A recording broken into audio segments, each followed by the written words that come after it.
Bienvenidos a este espacio de psicoanálisis en YouTube.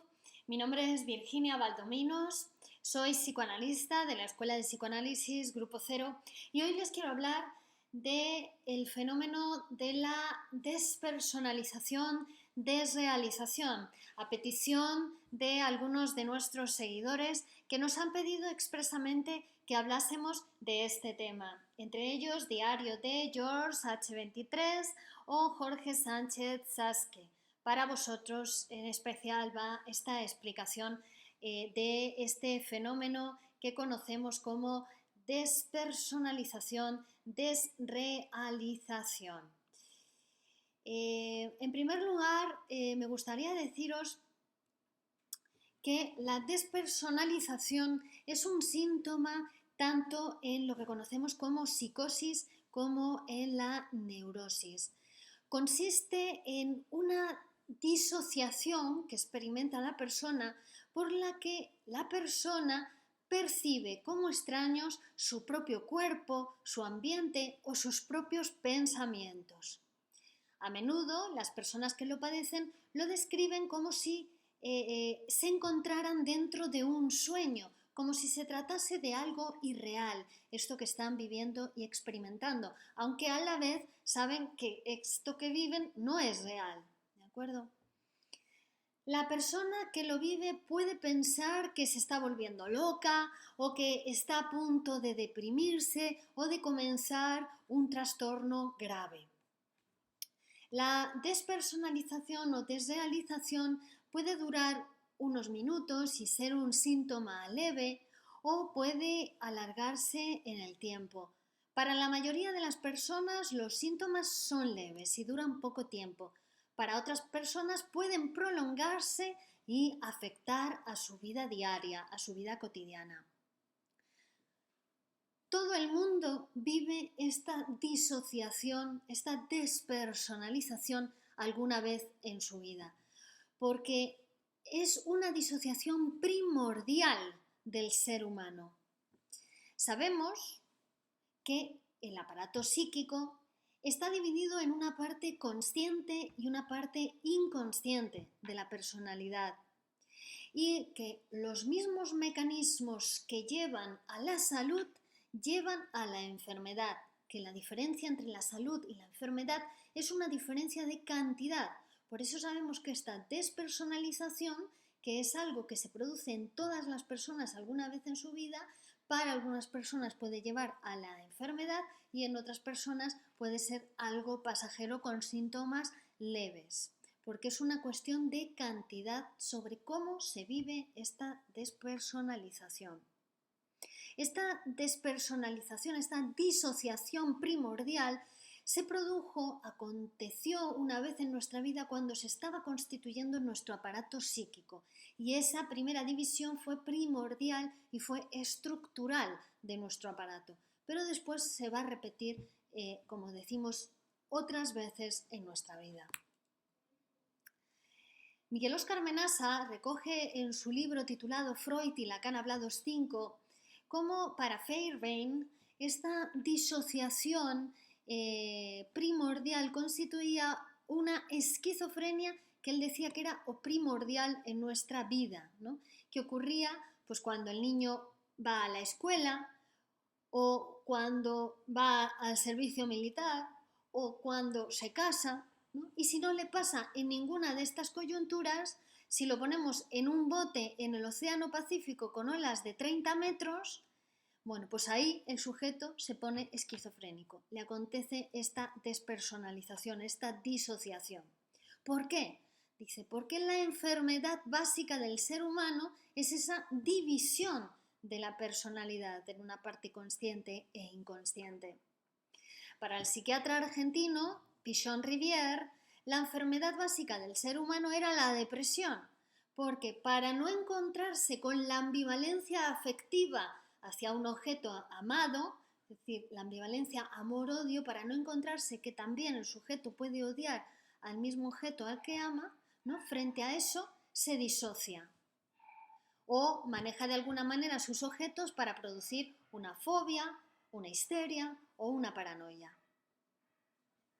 Para Freud y para el psicoanálisis, el trauma psíquico primordial en las personas es el hecho de ser hablantes, el hecho de provenir de padre y madre, el hecho de ser sujetos sexuados, porque eso significa que somos sujetos mortales y que perdemos lo que nunca tuvimos, que fue la inmortalidad. ¿Cómo se posiciona cada persona frente a este trauma que es universal, por el que todos pasamos? Eso es el complejo de Edipo. Según Freud, la división del sujeto se produce como un proceso de defensa frente a una situación de presión, ¿no? Cuando el yo del niño se halla frente a una exigencia pulsional que está acostumbrado a satisfacer, ¿no?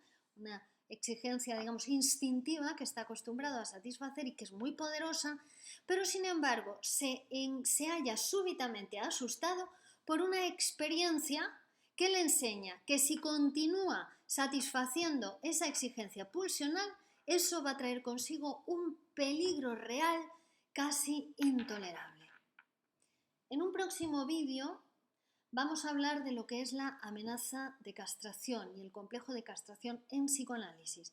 Vamos a ir desbrozando este tema de la despersonalización paso a paso para poder aproximarnos al saber psicoanalítico acerca de esa división estructural y fundamental en el sujeto y poder explicar el fenómeno de la despersonalización. Pero en este vídeo vamos a quedarnos en esta información. Entonces, va a haber esa amenaza, hay un conflicto, por tanto, entre lo que es esa exigencia pulsional que el niño está acostumbrado a satisfacer y esa exigencia de la realidad o esa prohibición de la realidad que le dice no, ya no puedes continuar satisfaciendo esa exigencia pulsional porque si lo haces eso va a traer consigo un castigo, un peligro real intolerable. Entonces, frente a este conflicto, frente a esta coyuntura, el niño tiene que elegir y tiene que elegir, por supuesto, renunciar a la satisfacción de la exigencia pulsional para no recibir ese castigo por parte de la realidad. Lo que pasa que hace toma una solución que suma esas dos reacciones contrapuestas. Es decir, el resultado habitual es que el niño acepta la amenaza, ¿no? Y obedece la prohibición, pero en parte, ¿no? Entonces, abandona en parte la satisfacción pulsional, pero solo en parte. Acepta la prohibición y a la vez rechaza la realidad. Esa es una opción, que es lo que sucede en la psicosis, ¿no?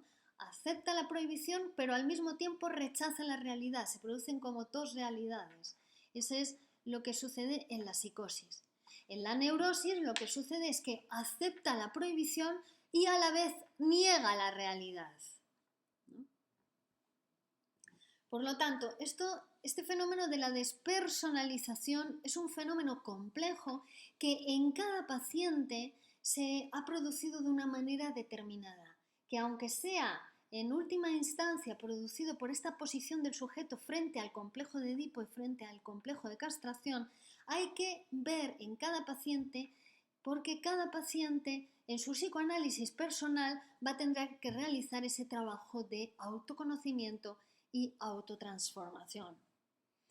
Este complejo, este fenómeno de la despersonalización puede acontecer muchas veces en la vida, del mismo modo que pasamos muchas veces por el complejo de Edipo, ¿no? Cada vez que tenemos que tomar una decisión importante, cada vez que se ponen en cuestión los significantes primordiales en nosotros, lo que va a diferenciar a unas personas de otras es cómo se posiciona frente a la aceptación de esa diferencia sexual, que es la que nos habla de nuestra propia mortalidad. De este modo, la angustia, la tristeza, el dolor, la despersonalización, que son condimentos normales de toda vida interesante, de todo momento de creación, van a llevar en ocasiones a la mutilación, a la enfermedad o incluso a la muerte. Espero haber aclarado en parte al menos este complejo fenómeno de la despersonalización, con qué tiene que ver, aunque, como decimos, iremos avanzando paso a paso en el saber acerca del funcionamiento del psiquismo y de la división del sujeto en una parte consciente e inconsciente de la personalidad, que lejos de ser algo patológico es la estructura y el funcionamiento normal de nuestro aparato. Muchas gracias por estar ahí. Mi nombre es Virginia Valdominos, soy psicoanalista de la Escuela de Psicoanálisis Grupo Cero y pongo a su disposición mis servicios profesionales como psicoanalista. Pueden escribirme sus preguntas o contactarme en el correo electrónico info@virginiavaldominos.com o en el teléfono 91 125 77 47 con el código 34 si llama usted desde fuera de España. Muchas gracias por estar ahí. Continuamos la próxima.